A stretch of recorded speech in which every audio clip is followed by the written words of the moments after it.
What is up, guys? Today we're looking at this knife. This is a very special knife. This is the most expensive knife in my collection, meaning that I spent the most money on it out of anything else I've bought. This is the most expensive knife I've ever bought. It's very special, and it's a zero tolerance knife. Now, you know I very much like my zero tolerance knives. I always compare everything to my 0308 over here. I like to show that off all the time. So we're gonna open this up, and I'm gonna show you the most expensive knife that I've ever bought, because I just sold this knife.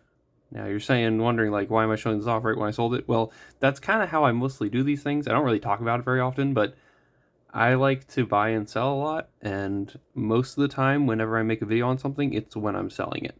That's just the way it works. I usually don't make a video when I get things, I usually make it when I sell things. So, well, anyway, on to this knife. This is a zero tolerance 0600, or the 0600. This is a very special knife. This is a custom factory model, factory custom design. It's zero tolerance. This is an old model, limited edition. There were only 1,000 of these made, and each one is serialized. So here it is. There, look at that big knife, huge, beautiful blade, beautiful knife, flipper tab, titanium, and this one does not. This one has an interesting steel. This is B75P. I don't know much about that steel, but it's good stuff apparently. So if you want, you can go look up and read about it. But this is a beautiful knife. It is an R.J. Martin design, as you can see here on the blade, R.J. Martin, and it's just wicked. This thing is crazy. It's got over a 4-inch blade. It's all titanium, thick. Look at how thick this blade is. That is a very thick blade, stock, and I'll compare it up against some other ZT knives. Titanium backspacer, full titanium clip. These beautiful diamond, like triangle pyramid texturing on the handles. It's beautifully done.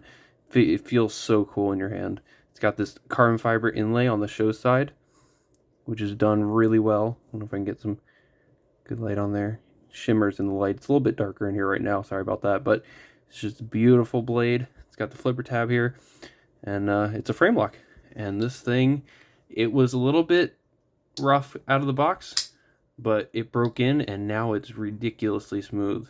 I mean, it's almost fall shut. Disengage it, and it just drops. I mean, it's beautiful, beautifully done. It's on bearings, and it's got the flipper tab, and you let it go, and it just drops like butter. It feels so smooth. It's so consistent and smooth in here. It feels amazing. The D10 is on the lighter side for ZT knives, from what I felt, which is interesting. A lot of their stuff usually has a heavier detent, but this one's a little bit lighter, but you still can flip it out with flipper tab just fine. You get used to it, and it is very satisfying. You flip it out of there, it makes some great sounds too.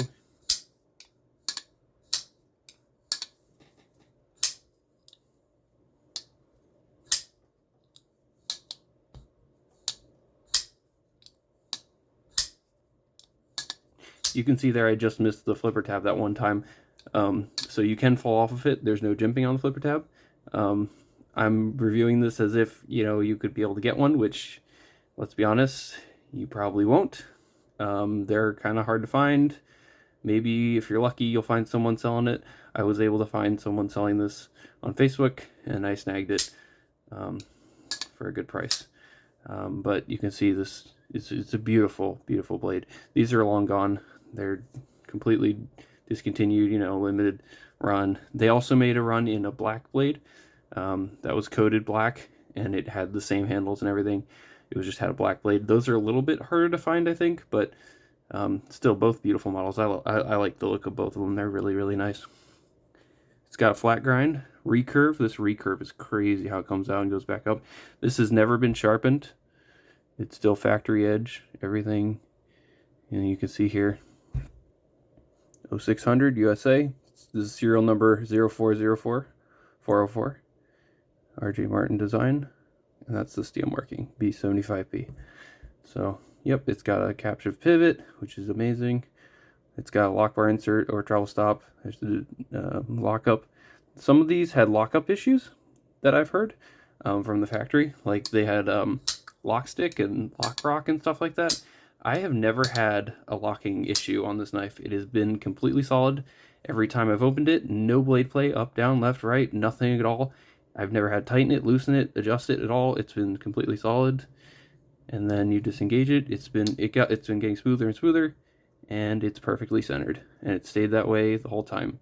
You see, there's a hidden lanyard hole back here. It's got this jimping on the back end, and this thing's beautiful. It's contoured. Everything's contoured super nicely. It's super ergonomic. I mean, this thing just melts in your hand. It's got the flipper tab, so you put your finger right behind that, and it fits in there really, really well. You got the jimping finger thumb lands on the jimping perfectly, and it's made for the human hand. It really is. And so you can even choke back, because I get 4 fingers back here without even using the choil. Just gives you an idea of how big this thing actually is. So we're going to do some size comparisons. I had to take off my ring. I usually wear a ring on this hand. I took that off so I wouldn't scratch it, because this is a very expensive knife. I wouldn't want to do that. And so we're going to compare. I even put this mat down because I don't want to, this is cloth down because I don't want to scratch it at all. So we're going to compare it to some other ZT knives and some other common knives. We'll compare it to Paramilitary 2 first. Yeah, this is a full-size big knife. You can see here it's kind of dwarfing it a little bit. And a bug out, Benchmade bug out. Some USA knives. You can see up against the bug out, I mean, it's really big. You can see it only comes up halfway through the blade. I mean, it's so much bigger. And we'll compare it also to some other USA knives, like the Benchmade Adamas, full-size Adamas. This is not the mini, it's the full size. And then we'll compare it to ZT-0308. And the ZT-0308 is known to be the biggest. I usually compare most knives to this because it's supposed to make everything look small, but it does not make it look small here, as you can tell. So we'll also compare thickness too here. Look at that, and then compare thickness here. That one will stand up. Should stand up. You can see there, it is thicker than both the ZT-308. It's thicker than the 308, and it's thicker than the Adamas too. So it's got a pretty chunky blade there. So we'll compare it to some other ZT knives, like another titanium ZT with milling, the 0920, also kind of a rare bird out there, a little bit harder to find as well. And that knife has a 3.75 inch blade, and it still is so much bigger than that. You see, much bigger than that. So this is definitely one of the biggest knives I've had in my collection, longest lengthwise. And it is chunky, thick too. So they didn't just make it super long; they made it thick. They made it beautiful. They did the texturing here. It's not like anything else. It's so nice. I've never felt anything. And they did it across the whole scale. They didn't do just like an inlay or anything. They did the whole scale. So it's just really sweet. Now we're gonna do a weight. We're gonna take the weight on this, which I'm gonna put the mat down here. Put the cloth down. Let's turn this on. There we go. And this knife weighs 7 ounces. That's pretty hefty compared to the 0308. Well, about the same as the 0308. So it is heavy, like a ZT knife usually is. A little heavier than the Benchmade full-size Adamas. But I mean, if you ever carry this thing around, which I have not at all, but if you did, it would be very heavy in your pocket. You'd probably notice it. So that's the weight there. Turn that off. So overall, this knife is beautiful. I really enjoyed having this knife for a while and checking it out. It's a nice one. I'm going to send it to a new home now, which it's already sold. So don't try and message me about buying it because it's already sold. But it's a nice one. It's beautiful. So that's the ZT-0600. My goodness, I got to get things clear here. It's the ZT-0600. And so if you ever get a chance to get one of these for a good price, definitely do it. They are extremely expensive now. So, but if you do find one, check it out. It's a good knife. And that's about it. I'm gonna miss this knife. It's a good one. Super chunky, super thick, super big. Yep, it makes good sounds. It's overbuilt ZT.